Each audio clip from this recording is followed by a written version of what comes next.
All right, yeah, so we're going to be talking about how to improve your customer's experience using AI and kind of what that entails and how you can get started.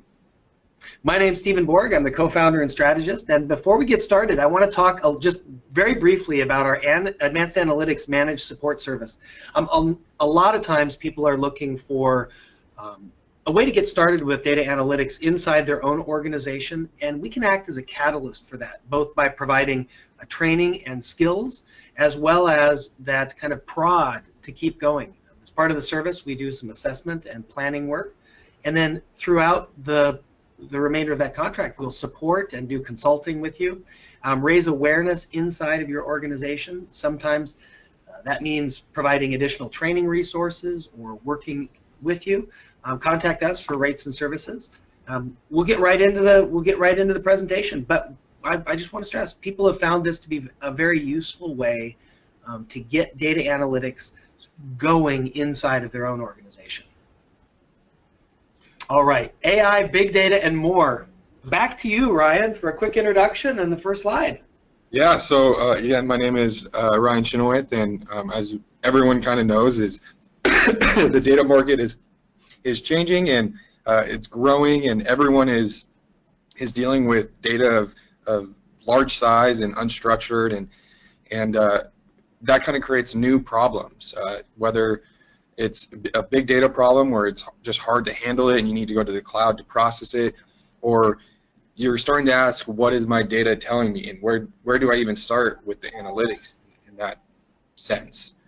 And so, you know, we see certain companies pop up like Zoisk, where you might see them at a lot of the restaurants you go to. I know that they're the little tablets that sit on your table while you eat, and they've helped restaurants provide a better experience for their patrons and everyone who dines there, and it makes for an easier checkout, and there's not that awkward end point of the meal when you're trying to get your server to come over and give you the check, and you can kind of just check out right there at your table and get going.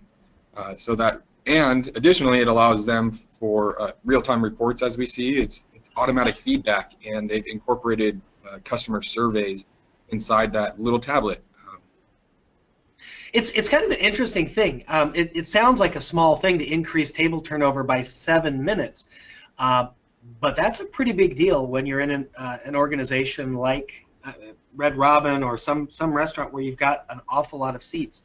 If you can get one more turn in a day, that amounts to an increase in revenue that can be fairly substantial, all the while making people happier. But how do you do that? And that's part of that, improving that customer experience. The next one is Tangerine, and I'll talk briefly to that one.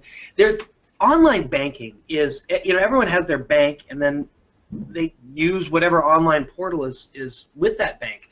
Millennials especially, but also bleeding us into us Gen Xers, are starting to look at banks which are strictly online only. We don't really care or feel the need to go into a bank to have any transaction. We can take a photo of a check and deposit it. We can do all these other sorts of things, which means we don't need to go into a bank. And if we don't need to go into a bank, we certainly don't need to have one that's local. It can be online. And by using some of these advanced techniques we'll talk about, like social sentiment and customer feedback, Tangerine's able to get some really fast feedback and improve their customers' experience, resulting in real-time changes to the way they market. I love this. This is a great case study to read, because you'll see that they can take input and actually delta their marketing campaigns while they are in flight, based on feedback. And that's pretty cool. We've all done A/B testing for marketing, but this is a way to do it on demand and in flight. So they're changing it. They're not waiting till the end of the study. Yeah, and you kind of mentioned like online baking there, and you know, not everyone cares about the social sentiment or something like that, getting, you know, the text analysis, but hooking up their applications to App Insights. I'm assuming like an online banking app would have App Insights, and analyzing what are the millennials using in my application compared to the Gen Xers, like you said, and even using not only making you know, analyzing the customer feedback, but making sure you're producing features that your customers will actually use. You know, that's a really interesting thing. I don't want to beat this to death, but I do want to mention we work with a credit union out of the East and West Coast. It's a credit union consortium, and what they found was they had a traditional website, and they would drive a lot of banking services off that website. But what they found was millennials came in on iPhones and Androids, not on Windows or MacBook Airs or MacBooks, or they weren't coming in on a traditional browser. And what was happening was anybody coming in off of a phone UI, or that phone experience, they weren't purchasing as much as people, or finishing up loan applications as much as people who were coming in off of a desktop. And that was most likely due, was their hypothesis, to the fact that it was a traditional website displayed in itty-bitty font on their phones. So based on that feedback, based on some of the learnings that they extracted, they were able to make a Android app and a iPhone app, and that's driven up their engagement with their millennial audience and anybody who happens to be using Androids and iPhones. So what is, you know, artificial intelligence, and kind of how can people leverage it and maybe participate in this explosion of AI? I think that one of the easiest ways to kind of classify artificial intelligence is just machine intelligence that can act as a human would. Maybe it acts faster and better, but it processes information similar to how a human would process. And it's a very interesting problem.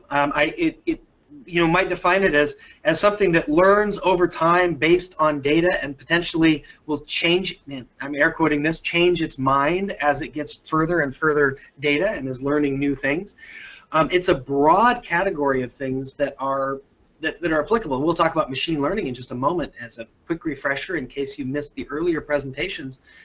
But AI, where we are today, is different than we were in the 60s and 70s. And in the 70s, people said if a computer could ever learn to play chess to beat a human, we will have hit artificial intelligence. Well, that day has come and gone. Computers beat Go championships as well. And yet, we still don't think of computers as generally intelligent. So what we're talking here is a very narrow, specific intelligence around a particular task or a particular action. Determining whether or not someone has cancer based off of a radiology image, potentially. Yeah, and so I know for me is before I kind of started getting to the artificial intelligence space and the machine learning space, the difference between machine learning and artificial intelligence is somewhat hard to grasp. However, I think you know, once you kind of understand that machine learning is a way to incorporate artificial intelligence into your enterprise or your organization or into your application, then you can kind of understand that they're not different. Machine learning is more of a subset of AI.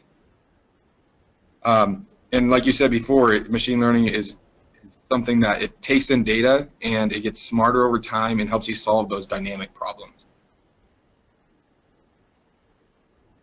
And so why do we need artificial intelligence? Really, well, because everyone's looking into it, I guess. You know, your competitors are starting to become smarter. They're starting to use these analytics to, you know, bring in more revenue and to provide better experiences for their customers. They can augment employee workflows using artificial intelligence so that their employees are more efficient and their jobs are easier, and maybe that makes their company culture even better because people are enjoying their jobs more. Yeah, and Gartner's projecting that 40% of new enterprise applications will have some kind of AI embedded. I think if we use today's definition of AI, I can't imagine it wouldn't be substantially higher than 40%. And there's virtually no software package I look at today that would not benefit from some type of either machine-augmented help for humans to do their processes faster, or to cut humans out of the loop on some of the drudgery and the stuff that happens up front. I know that General Electric, GE, has a very large machine learning group, and what they're doing is just trying to identify where humans need to be involved. So in other words, I'm looking at their example that they used was engine data. There are experts that will look at engine data for an aircraft and determine whether or not that engine needs to be pulled down for maintenance. Well, rather than have a human look at and spot check across the board, they have a machine look at every single flight and just flag things that says, hey, why don't you check this out? So instead of it being a random search across the engine logs, humans are now being targeted to things that the computer says, this is a little bit anomalous. Maybe go take a look at it, and just bringing in a human. Not replacing the human, but augmenting them so that they're far more effective at what they're doing. Yeah, and so I think we kind of talked about this general AI and kind of defining it, how people can do it, and that's kind of what we've done in our previous two webcasts. I guess, yeah. So for those of you who don't know, we are doing a four-part webcast series. This is the third one. Our fourth and final one is next Thursday at the same time, same place too. But how can you now? What are the type of technologies? What are specific examples to improve your customer's experience? And I think that while visualizations and reporting isn't necessarily artificial intelligence, although you can visualize machine learning results and incorporate those in your applications that way, I think Power BI embedded is a great way to improve customers' experience. And this is that piece. It doesn't matter if you've come up with something interesting or if you've found something that can potentially accelerate someone's job or help them make decisions better. It has to be shown to them. And Power BI fits that need very nicely, at least in the Microsoft stack. Tableau and some of the others as well, but some way to get the visualization of the data to you, or, as we'll see in a recommendation engine coming up, just inject the recommendation directly to the consumer without involving a human at all. Yeah, and one thing I do want to point out too is while oftentimes your customer is external, I'm sure there are many people who their end user is internal, and so maybe even incorporating a Power BI report within a slideshow just like this. This is from the Broncos and Panthers Super Bowl. I think that was Super Bowl 50. Just making your internal, customers and improving that experience for them. And I do have a little Power BI embedded demo. It just kind of shows what it looks like. So if we kind of click on the link that we have, this is just a general Microsoft demo that kind of gives people, what does the Power BI embedded look like. So all I did was just click run here, and up pops the dashboard and visuals. Now this is a web app that Microsoft created where, yes, they are demoing how to embed, but they did embed Power BI reports. And so really you can have your customers log on to any type of website, whether maybe it's a marketing website that you have and you want to provide reports to your customers. This is a great way to do it. And something as simple as this graph here that I'm hovering over, where it's showing this year's and last year's sales, you can also provide machine learning results in the form of forecasting to your customers and provide it in a visual format this way. That's one of the things that we've found a particular example that we use is to stock a warehouse, and forecasting the demand for each particular item into the future is something that is potentially very useful. And we've done that with an electronics firm, and where we're looking at determining in the future what are the demands for your particular products going to be, as well as looking at what might be cannibalized by other products that you're launching into the marketplace. So we have that kind of a future graph where we're looking at what we may want to stock, as well as then an error rate over time where we can come back and say, this is how accurate we've been on these predictions. And so Power BI embedded, a great way to visualize your data, visualize your machine learning results. But real quick, the Microsoft AI platform, We have talked about this previously, but we probably should touch on it at least, quickly. There's the Microsoft Cognitive Services. There's open source APIs, super easy to consume, and there's a lot of them. Now, one of the things I want to mention here, without diving into them specifically, we've got other videos we've done that, but what I want to point out is that these services are there to just be consumed easily. These are an API call. If you have written a program that has called another piece of software, that's all this is doing. You are calling another piece of software, and you can use it to train other algorithms, but it's all API driven. It's all very easy to consume. And why do we bring these up first? Because probably 50 to 60% of the time, we see customers that have a need that can just be answered out of the box by an existing cognitive service, at least at the initial level. They can find their business benefits in days versus weeks by leveraging some of these things. And then later, they may need to do some more advanced data analytics and machine learning. But for the time being, these often work right off the get-go, and they're very easy to implement. As part of the demo around the recommendations engine, I'll use the recommendations engine, which is just a straight cognitive service. Plus, I'll show you how we can extend that as well. Yeah, and so the cognitive services is the kind of the first pillar of the AI platform. The second pillar is kind of the bot framework. I'm sure, Steve, that you've gone on plenty of websites where they have a little chat window where people ask if they can help you, whether it's like your insurance website or your banking website or even a shopping website, for that matter. But bots are a great way to provide better experience for your customers and kind of have that human feel in an application. So we do have our own bot, Steve. We use it in our we have an example of it in our Visual Studio account, Visual Studio Team Services account. It's part of our managed service, and there's just a Northwest Cadence help bot to help people find videos and instructions and how to use a tool called Visual Studio Team Services. Exactly. Yeah, and so we're just in our demo environment here with ICANN reports, and we can see this is our help desk up here. We can go, this is the application we have where it's just an extension. People can create things, but if I go to like my code, I can see NWC help bot, and up pops a little chat window, and I can, it greets me, asks if I need any help. And let's say I want to learn more about releases. I don't really understand them, but I need to learn a little bit more. And so I say, tell me about release. And up pops a custom response telling me all about it. It says, I hope this helps. Oh, and it provided a video. And look, it looks like it's a Steve help bot. I didn't know I had one of those videos on releases. That's interesting to see.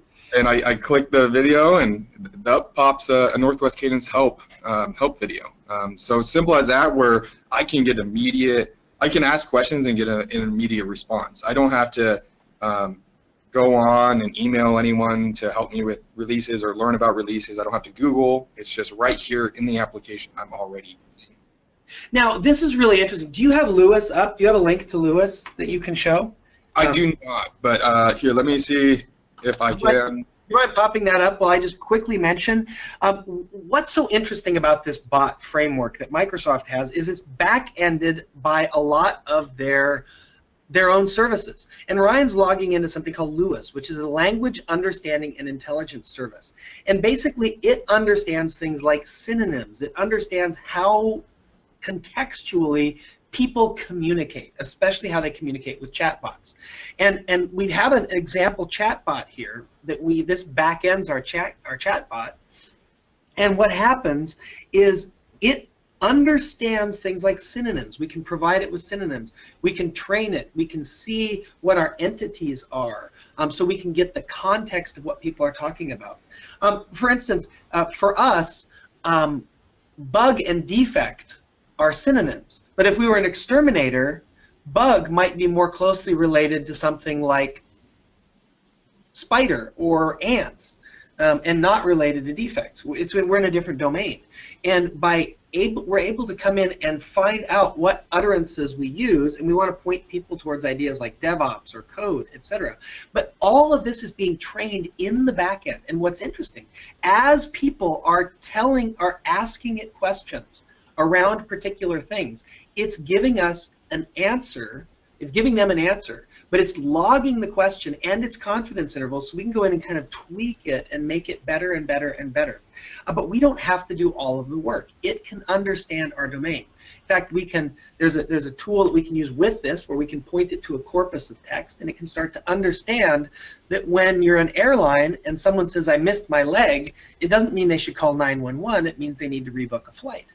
And that's what this language understanding intelligence service does in the back end for the bot. It helps us establish context and then answer even more effectively. And this is where I want to get with this engagement with your customers. It's these sorts of things. Everyone knows a chatbot's not going to give the best answer. If Ryan goes back and says, "Hey, what's the score on the latest Seahawks game?" Our chatbot's just going to fall over and it's like to say, "I don't know the answer to that question." And we don't want to make it a generic chatbot. I hope it doesn't come back with something like, well, we'll see. I remember Jacob was the one who built it. I know he's a football fan. That's right, he is a football fan, so maybe I shouldn't have chosen that particular one. He probably just comes back, it's a blowout. Nope. But it handles as a generic. Sorry, I can't find anything, and it gives you kind of links to places you could go. Yeah, exactly, because it didn't understand it. It helps then establish context. But this is the sort of thing that is very useful because you make it inside your domain. You try to make it specific, and then people can kind of get the questions and answers that they're really looking for in a fast, effective way without overloading your help desk resources that are humans. And I think that's the key thing. If you can offload just 10% of your help desk onto something where people can self-serve, that's a dramatic cost reduction as well as generally an increase in happiness. Now, with Lewis, we can also do things like watch, and if somebody types in a bunch of profanity, we may want to bring in a real human, right? Or if their sentiment seems to drop and be really angry, we may choose to just bring a human operator that pops in and says, "Hey, I'm a human, what can I do to help?" Yeah, Lewis is really great. I'm sure people, you noticed, but I was on the dashboard at first, and they kind of just provide a great overview. And you see right here, this is the hit that we just typed in and asked about. But then it kind of gives you like what is your help bot being used for, and doing more analytics on top of that. And so just gathering more data about your customers. And where should we be more specific? It looks like everyone's asking questions about test, and how to run unit tests, test frameworks, all of that sort of thing. We might want to have more information around test. So that could help us where we should be specific. Anyway, that's that engagement with your customers that's so important. Let's move on. Yeah, so I think one... And I should ask if there's any questions. I haven't seen any pop up yet, but if you do have questions, just please let us know. Yeah, one thing that I think is kind of cool is that the Microsoft Cognitive Services, they're built on CNTK, or now it is called Microsoft Cognitive Toolkit, which is just this kind of open source, commercial grade toolkit to help you train the deep learning algorithms. And it's, like I said, it's open source. It says easy to use on the slide. They're not super easy to use, but it's a lot easier than training your own neural network. But they allow you to leverage really powerful deep learning algorithms. And what's so shocking about this is I agree. You do need to know like what a convolution is if you're going to build a convolutional neural network. But once you know, you can build it relatively easily. This CNTK goes up against another tool that sits in our tool belt that people use called TensorFlow, which was originally released by Google and is used by Google for their machine learning and analytics. And it's taken the world by storm as well. And CNTK and TensorFlow both sit under a tool called Keras, which is really interesting. It's an API layer that sits on top of either of them. And so you can build your neural network in this very straightforward manner using Keras, and then train it on either TensorFlow or CNTK, whichever performs better for you. And we found that for things like recurrent neural networks, CNTK tends to train substantially faster, on the order of 30 to 50% faster than TensorFlow, whereas in straight convolutional neural networks, TensorFlow and CNTK tend to perform about the same, with TensorFlow maybe being 2 to 3% faster. So you can kind of choose which one you want under the covers, and this is the beauty of this ecosystem we live in. But what I want to stress is everybody has a hello world example, and hello world in TensorFlow and CNTK tends to be things like doing a linear regression or whatnot. But as part of their group of hello world algorithms, one of them is, hey, let's build a context-sensitive English to French translator from scratch and train it. That's a pretty interesting hello world application. It ends up being only about 50 to 60 lines of code, but it ends up based off of a very large training set of English and French translations, but it builds a translation engine. And this is the hello world example. This is how powerful things are getting in the world today. That hello world for a cognitive toolkit is building an English to French translator that would put to shame the accuracy of any translation done more than 5 years ago. And it's just the hello world example. Oh, and one more thing that I think is I wanted to point out, and actually I do want to kick something off before we kind of discuss this, but Microsoft, they did release some pre-trained models that you can bring down onto your, I'm going to run this on my desktop, but you can bring it down onto any device, any server or anything, and you can run these pre-trained neural networks using R. Oftentimes, with the CNTK, you have to use Python, and what I'm going to show here, I want to kick it off, and we'll revisit it later because it takes some time. But I have a bunch of images. They're alpacas and bears, things like that, and I've just classified them in different folders, and we're going to run a model that predicts, or tries to predict, I should say, what type of animal is in that photo. And so I have kind of a pre-built script here where it kind of does some data manipulation so it can tag the images correctly and say whether or not it's a monkey. And then we use what's called a machine learning transform in R, where we kind of resize the image, extract pixels, and featurize that image to predict that label. And I'm ResNet 50. Are you going to talk about that later, or should I talk about that now? You go ahead and talk about it. So Microsoft, in 2015, Microsoft went to a competition, and they brought one neural net to compete against in five categories. That was unheard of. Everybody had always brought 5 different neural nets to compete in the 5 categories. Microsoft brought one, and it swept all 5 first places in accuracy. It was something called ResNet, and now Microsoft just includes that so you can just leverage it. So what we're doing is we're taking ResNet, which is trained to understand images in general, and we're retraining on top of it to learn specifically how to identify particular types of animals. And what ResNet had to be trained on is hundreds of millions of images to get the base featurization, the base deep neural net. And now all Ryan is doing is he's training it on like 20 photos of each, or 15 photos of each class of animal, because he's using what's already been trained. This is called transfer learning. Extraordinarily powerful and easy to use right from R. So go ahead and kick that off, and we'll come back to it and see it soon.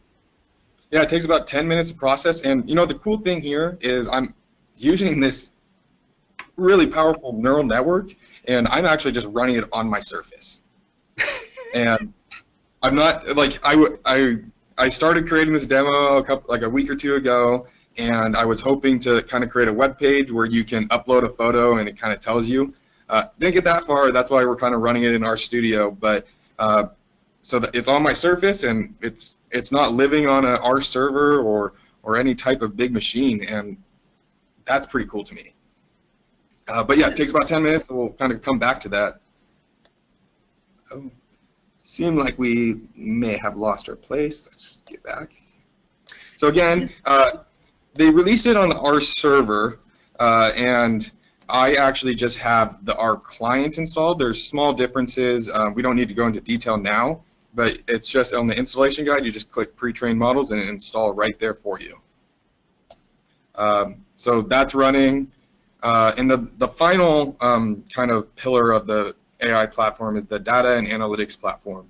It's the things that you've been seeing being developed the past several years, or many years, I should say, where you have Azure Machine Learning or Stream Analytics, Event Hubs, and I think Data Lake Analytics and Data Lake Store. Those are really cool technologies, especially when it comes to unstructured data.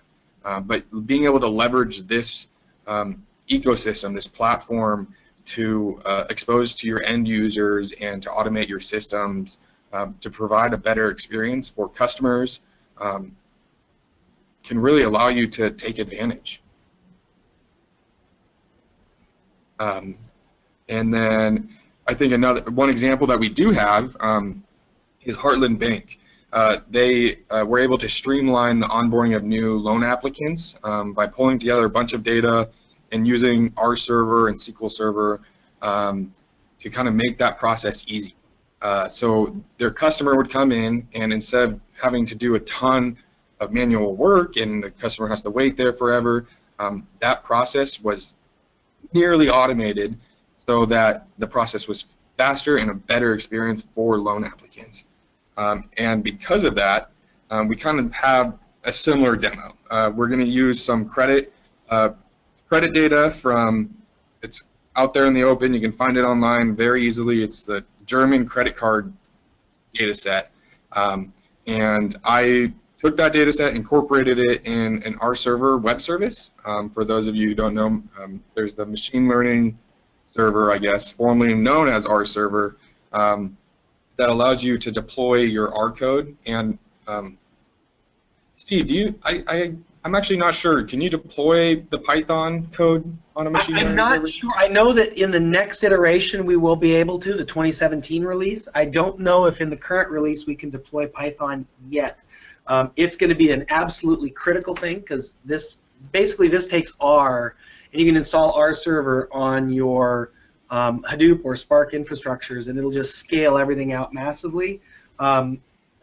Additionally, you could do the same thing with Python using a bunch of open source frameworks that exist, but this makes it easy to operationalize what you're doing. So ideally, we'll be able to do that in Python, but I'm not positive. I don't think you can do it today. It's not until the 2017 release. That's what I was thinking. I figured you would know for sure. So the data set we're working with kind of looks like this. It kind of comes in this categorical data already. If you're interested in this data set, I can email it to you. I also have a data dictionary that explains what each of these codes means. And so I can email that along with you. But we have about 4,000 rows where we can kind of test and things like that. And what we're interested in predicting is this last one, is these 1s and 2s. In my machine learning script, I actually changed the 2s to 0s. 1 says that someone has good credit, and 0 says that someone has bad credit. And so if we pop over, this is kind of my development script where I import the data and kind of select the columns I need, and then transform my data so that it's in the right data type. And something I do here is I bucket ages, so that way it treats everyone who's 20 or less, it'll treat them all the same, and it will treat 21 to 30 all the same, kind of bucketing your ages that way, and making sure everything's a factor in R, which is simply a categorical variable saying that these these variables are one of three possibilities. Machine learning models are able to have better predictability if you use categorical variables compared to a string variable. And then typically you will, in data science, you'll train and split your data. Here I use the Microsoft MLR package, which really allows you to use very good machine learning algorithms, and they're all structured similarly in syntax, so they're easy to plug in and out and test them. What we noticed after running them and predicting them all on the same test and train data set, I learned that the RX fast trees algorithm here worked the best. It had across all these different metrics, it had very high accuracy. It was in the high 80s for that. So we decided, hey, let's deploy this model so we can hit it with a web service. And deploying to our server is really simple. You just deploy a set function that this is the code that runs every time you call that web service. So here we just take in our parameters, format it in a data frame, and then we predict and then return that result. And deploying it is just as easy. You log in remotely to a server and you just say, in this case we would update a service because it already exists, but the first time you would publish a service. And you can test it inside of R. I have my R server running right now, and if we kind of run, oh, I'm not in R Studio, so that wouldn't mean I can't run it. But if I open up the machine learning web service, here we go. And while that loads, we can kind of talk some, and I can kind of show that testing portion. But the cool thing is that the R server runs on the Swagger API framework, and so you can consume it in any programming language, and that way you can consume this consume machine learning models inside applications, which we will see. And that makes it really valuable, where sometimes these machine learning or AI solutions are restricted and you can't really consume them very easily. But this makes it super easy for anyone to. So here I'm opening up. Oh, go ahead. One that I really appreciate about this is what Microsoft has done here, and other places have as well, but Microsoft does a really good job at focusing on the operationalization of your machine learning models. So it's figuring out how now do we actually take what we've built, put it somewhere so that it can be consumed easily, quickly, and inexpensively. And C#, Java, JavaScript, Python, R, everybody can consume a Swagger file. You can point to a Swagger file and it'll generate a class for you to make it super easy to call that API. That's just, it's the standard format for, now it's called the Open Web Interface. It was standardized by some standards body. But it basically allows anybody on the web to generate and call that API very easily from any language.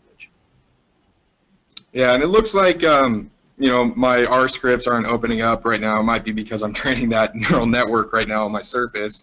But we can also test it inside a console app. Again, didn't have time to move it to a web app or some type of Forms app, but console app will display it just right. So we just kind of ask for the customer's information, right? So this would be like, customer walks in the door and you just get their information and figure out the general idea about the viability of them getting a loan from you. So we can fire it up, and I actually have some examples that we can type in to make it easy instead of me having to figure out what each of these codes mean. This does bring us to the seedy underbelly of data science, however. I noticed that Ryan is using age to capture someone's credit worthiness. That may or may not be allowed in a machine learning model for accepting or rejecting someone's credit. There's other sorts of limitations that you might run into as well. Neural nets do great jobs of predicting someone's credit worthiness, but they're black boxes. So we can't, if someone says, well, why didn't you give me the loan? We can't come back and say, well, we didn't because X. Whereas with FastTree, what ended up actually being the best algorithm here, we can go through and say, well, the reason you didn't get the loan was you're under 20 and don't own your own house, or whatever that would be. We'd be able to reject that. Or the loan amount was too high for someone who was under 20 and didn't own their own house. Yeah, and so right here, yeah, that's actually a really good point, Steve, where you do have to be careful with what type of data you're using to classify customers, and just making sure everything's on the up and up, I guess. One thing that I would encourage other people is when experimenting with your data science project, especially when it's brand new, don't rule out any variables because you think that they might not be proper to use. Just explore, and then later on, if you decide, hey, even though age is a good predictor, we can't use that to deny someone, so let's remove that from our model. So that just allows you to get a better understanding of your data. And again, that's all in developing. It's not in a production environment. It's just you learning. That's all. So here we see that this particular person has a good credit score. So we can enter in more information for another customer, or we can just say no and close it. So then I'm going to check and see real quick if this finished up. Looks like it might be done shortly. But in the meantime, Steve, let's kind of jump back into our deck here. Absolutely. The recommendation engine is the next demo, and I do have to take control, so my apologies for stealing the control. Can I have to give it to you, or can you just take it? I think you have to give it to me, if that's all right. Okay. And I want to talk about a recommendation engine and using it as just a straight API. Because what we want to be able to do is work with people's data in a relatively straightforward format, with our data, without having any of this kind of crazy difficulty having to build a recommendation engine from scratch. We want to leverage Microsoft and their data scientists and what they've done to build it. Can you tell me what you're seeing by any chance? We see your sample file explorer. Sample file explorer, awesome. Well, let's get into an example. I'm going to pull up instead, I'm going to pull up our dashboard for Azure, and I'm going to click New on our dashboard, and I can come in here and say I want a new recommendation API. And I can click this recommendation API, and it says, here's what we can do. We can recommend items that your customers want, and it does it in 3 different ways.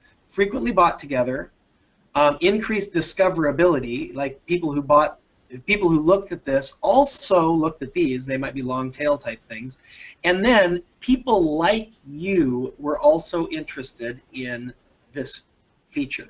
So those are 3 different categories, and they're actually 3 completely separate algorithms that run.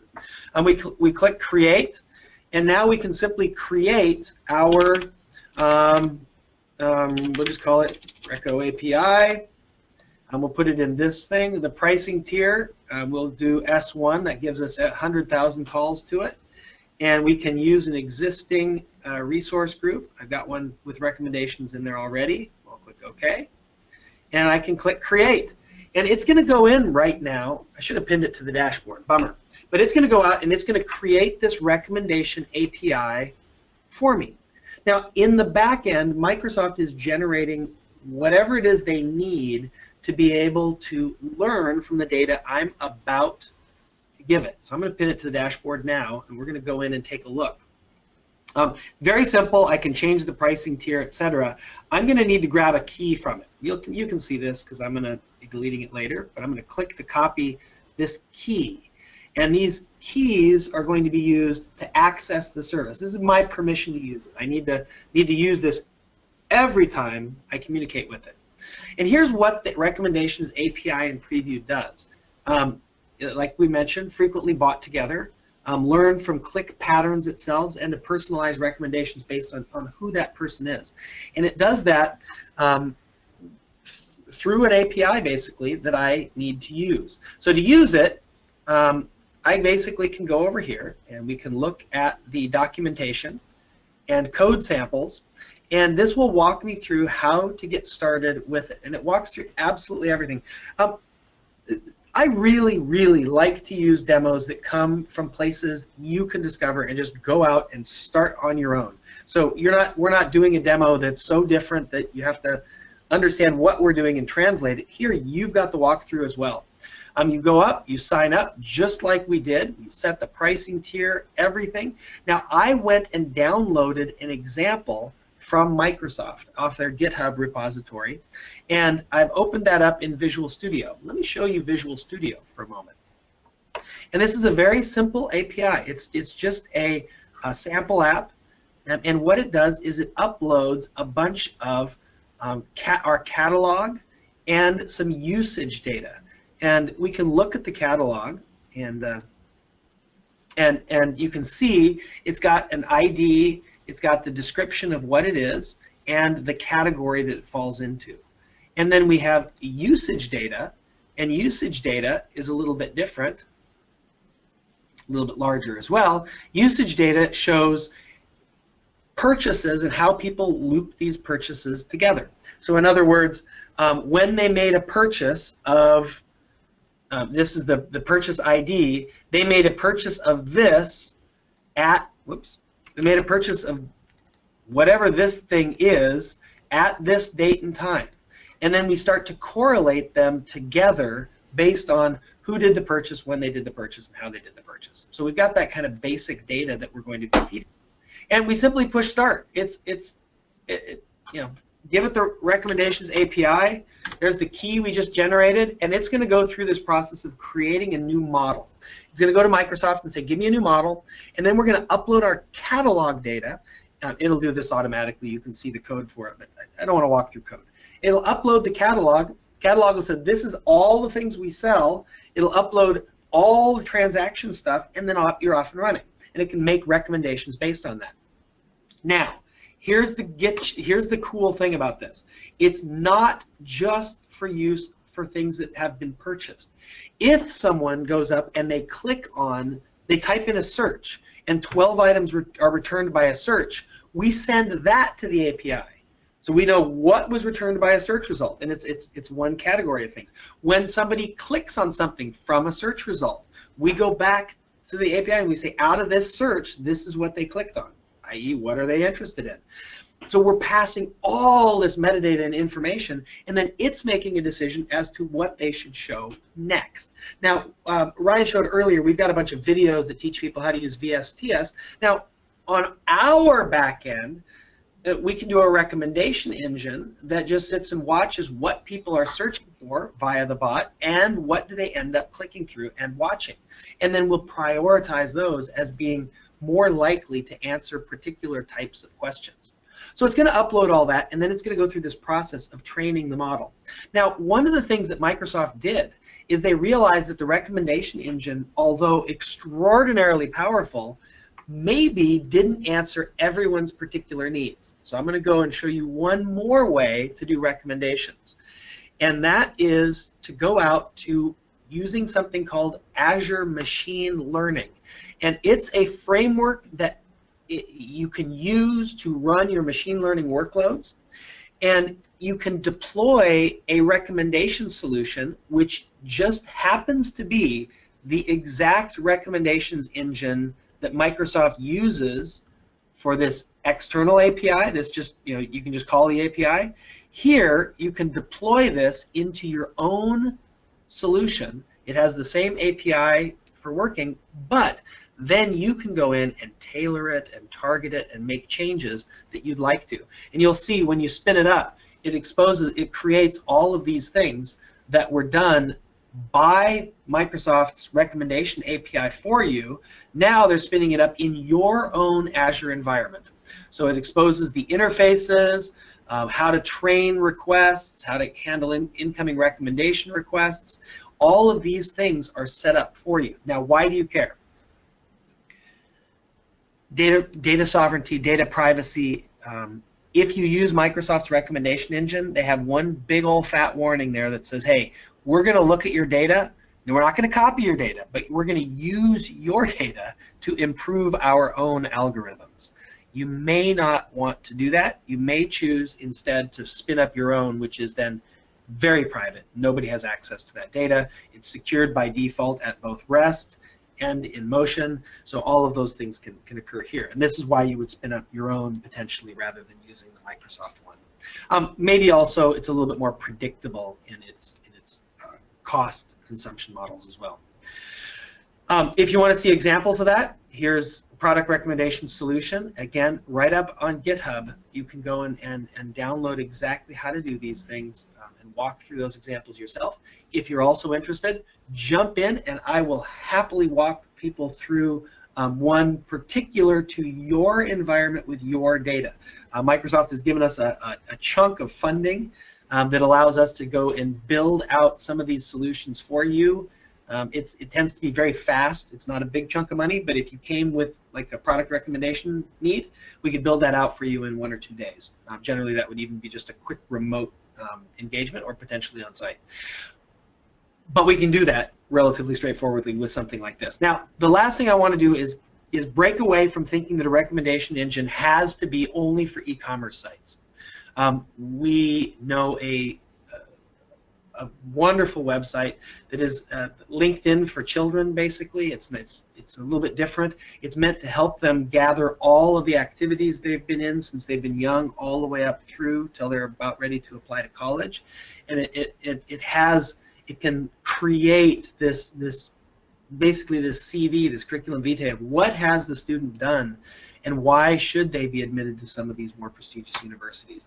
And as part of that, they're using a recommendation engine to help explore or help people explore other areas of their product they may not have been exposed to before. So it'll make recommendations based on how they have worked with the website, and then make recommendations and say, hey, you might get value if you go this other way as well. We noticed that you haven't uploaded any extracurricular activities.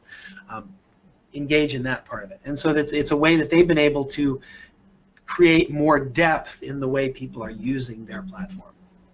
All right, I'm going to turn it back over to you because I know you want to wrap your demo as well. Let me get it over to you, Ryan. And Ryan, did you just get a request to present? Oh, here we go. Any questions? Feel free to type any of those in if you have any, and I will happily answer those. All right, Steve, you can see a monkey on the screen, right? I can see the monkey. All right, so this is the test image that we have. Now, one thing that you should notice with this is while we have the image here in the type, so this is a URL to that image, and then we have the type. I translate all the types in just to categorical numbers, and so in this case, what we'll notice is that a monkey in our model correlates to the number 16, and so if we run this prediction here, all right, oh, did I rename the model? Oh, it's delete, that's right, okay, or del. So I must have accidentally deleted part of the model name. So if I run this,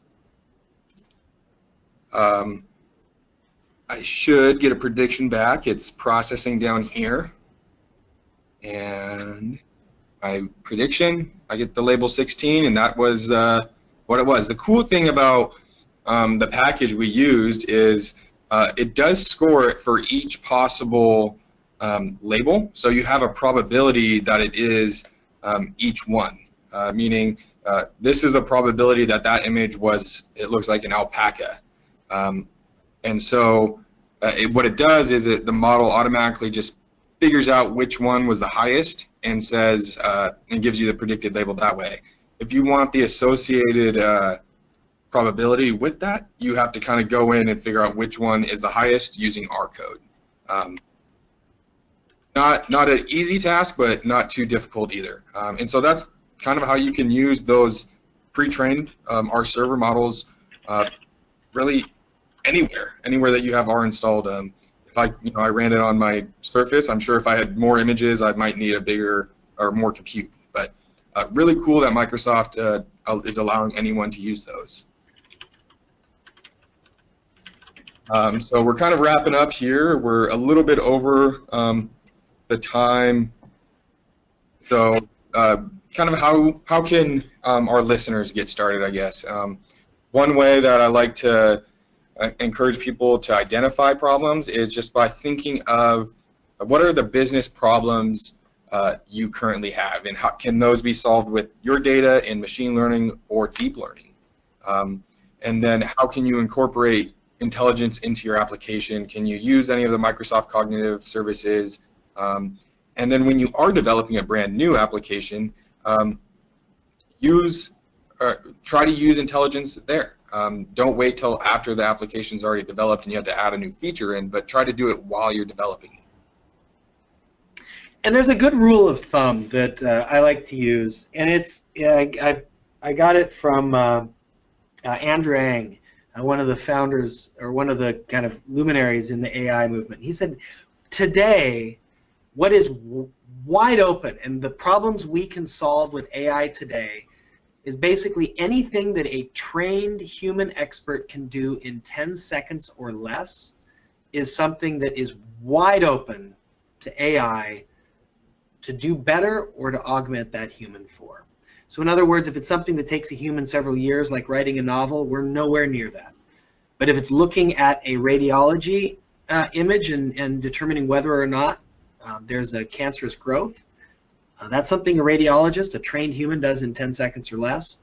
For our particular case, a machine learning algorithm can jump in and identify that probably as good or better than the radiologist, and relatively quickly, given enough training data.